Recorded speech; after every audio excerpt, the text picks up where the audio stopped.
I wasn't worried about it until Sam said, yeah, everyone will just basically stare at your groin. Has everyone got over staring at my groin? There's nothing to see. When it comes to moving home, there are good, bad, terrible and great estate agents. So it's essential that you know how to tell them apart. Charlie has been working with agents since 1999 and there's nothing he doesn't know about how they work. In these videos, he shares everything you need to know to get your home sold quickly for the best possible price. Let's get you moving. Hi again everybody and welcome back to Moving Home with Charlie. I'm Charlie.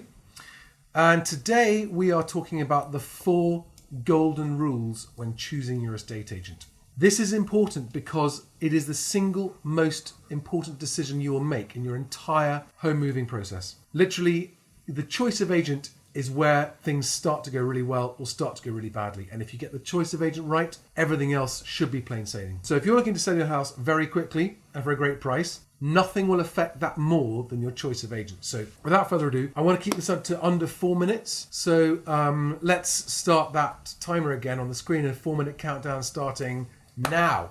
Rule number 1, and if you only remember one of these 4 rules about choosing an agent, this is the most important one. Consider all the available agents. Do not just pick 3 agents at random. If you just pick 3 agents at random, there are typically 15 to 20 agents available for most properties in the UK. If you just pick 3 at random out of 15, that decision right there of picking 3 at random has just given you an 80% chance of missing out on the right agent for you, the best agent for you in your circumstances. All right?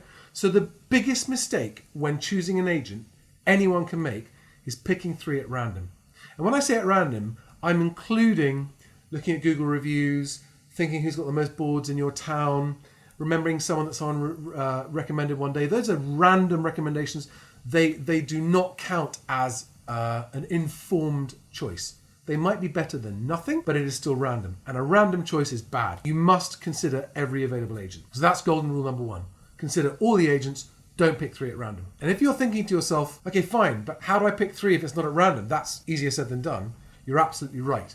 We are also doing another video on precisely how to go about choosing your best agent, which includes how to get down to that selection of 3. So check the notes under this video for a link to that video, or Google how to move with Charlie, how to choose your estate agent. Rule number 2. This might sound obvious, but nobody does it. Rule number 2 is choose the person, not the brand. Very important. In fact, critical. Choose the person, not the brand.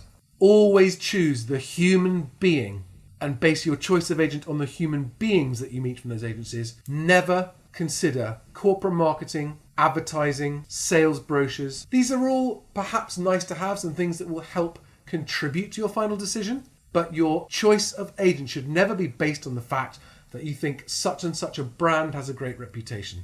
The reason for that is brands do not sell your home or let your home. It is the people working in those brands, and the best people could be working in any of those companies, and they do move around. So I cannot stress this enough. Choose the person, not the brand. Ultimately, the reason for that is that you are embarking on a journey with your chosen agent. It is going to be a working relationship, and if you have a high functioning personal relationship with the agent that you've chosen, you will be much better positioned to handle the problems when they arise, and they will. There are things that are completely out of the control of anyone in the house moving process that arise, and when you've got a really good relationship with your agent, the individual who's promised you to stand by your side until the deal is done, you've got a much better chance of getting it through. Let me give you an example of what can go wrong if you don't have that great personal relationship. If you've got a brand, a corporate brand that you think, I've entrusted X or Y brand to sell my house, who is the person there who's taken responsibility for getting your deal over the line? And if the buyer that you've agreed a deal with starts to go cold, starts to lose commitment or motivation to buy your house for whatever life reasons that they've had, if there isn't a human being who knows that that's happening at the agency that you're working with, the chances are that deal has a much greater likelihood of slipping through your fingers. Whereas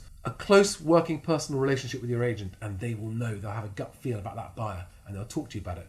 And then you can preempt that deal falling through, hold it together, or you can spot it sooner and realize it's going to fall apart and quickly move on to get the next best deal. Rule 2, choose the person, not the brand. Slow the clock down. Rule number 3, always trust your gut feel. Always trust your gut feel. Follow your instincts. If you've met 2 or 3 agents and you're thinking, which one of those should I choose? And none of them grab you and none of them make you feel, do you know what? That person just made me feel completely at ease. I felt totally relaxed. I felt totally in safe hands. If you haven't had that feeling, go back to rule number 1, consider other agents. Don't choose an agent if your gut feel doesn't say to you, clearly, this is the right choice. That person is the right choice. And if you've met 2 or 3 or even 4 or 5 agents, but all of them have left you feeling a bit cold, perhaps they impressed you with their presentation. You thought, well, that's interesting data and they've got a very slick presentation and their website looks good. And they gave me all the spiel, but something inside doesn't still quite feel like it's the right decision. Don't hesitate. Do not hesitate to walk away, because somewhere in your town is a person who will make you feel that sense of relief. Like, oh God, this person's got it for me. They're going to take it. They're literally going to take this off my hands and get it done for me. So rule number 3, trust your gut feel, follow your instinct. And if you don't have a strong gut feel that you've found the right agent, don't go with anyone. Keep on looking. Number 4, and this might surprise a lot of people and it might go against what a lot of you are thinking. If you don't follow rule number 4, you can derail what would otherwise be a good choice. Rule number 4 only applies if rules number 1, 2, and 3 have been followed. In other words, you've considered all the agents, you've chosen the person over the brand, and you've had that gut feel telling you this is the right person and I trust my instincts. If rule 1, 2, and 3 have been met in your choice of agent, then rule number 4 becomes critical, because if you break rule number 4, you can undermine your chances of success, of a successful move. Rule number 4 is motivate the person you choose by paying the fee they ask. There are all kinds of arguments around this. Some people say you should try and haggle with your agent, because if they don't have the skill to defend their own fee, how are they going to negotiate a good price for your house? And there's some truth in that. If rule number 1, 2, and 3 are already done and you've got that gut instinct, then it doesn't really matter. Having a working relationship is better. When you found the person you choose, pay the fee they ask. Motivate them by paying the fee they ask. Let me tell you why this is important. You are not their only client. They are selling other people's houses too. In some cases, they've got a lot of other people's houses. If you're working for, let's say, 20 different people, and you've got people who are battering you over the head every day saying, why haven't you got what I wanted? It's not good enough. And you've got someone else saying, I want to work with you. Help me work with you. That's the person whose house you want to sell. This is a human being who's doing this job for a living. And remember, they don't earn anything from you unless they get you the deal you want. So motivate that person. Moving house is one of the most important steps in your entire life. Why would you discount? Why would you go to someone to get a discount service for that? You don't want discount service, you want full service. If you were going to have laser eye surgery or heart surgery, you wouldn't go to the discount surgeon for that important procedure. Well, think how important moving house is to you. Think how important it is to get the move done rather than be sitting there with your house on the market wondering why it hasn't sold 6 months later. And then ask yourself, is it wise to discount the fee? Now, one qualifier on this point, which is this point only applies when you found an agent you trust. If you cannot find an agent you trust, if you're picking from 3 and you're like, these guys are all equally okay, but I'm not inspired by any of them, then by all means negotiate on your fee, okay? That's a different scenario. But when you found someone you trust, motivate them. So I'll wrap that back up. Rule number 1, consider every agent. Rule number 2, choose the person, not the brand. Choose the human being, not the brand. Rule number 3, follow your instincts. Trust your gut feel and go with it.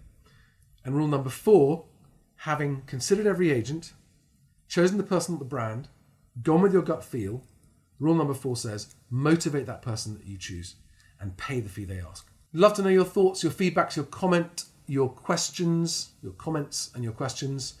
So please do leave comments below. Send me the questions. If you disagree, let me know why. If you enjoyed watching this video, please give it a thumbs up and a like. And if you want to hear more from me in the future, please make sure you click subscribe. Otherwise, have a great day. Good luck with your sale. Reach out to me for advice if you want some on how to choose an agent. Otherwise, I'll see you on the next one. Bye-bye. If you need to find an agent, why not give Charlie's website a try? Just go to bestagent.co.uk and click Find Your Agent. It's the easiest way to find the one that's best for you. My words wrong. All that drama to get this point across, I'm going to do it again. Hi again, hi again, hi again. Do this.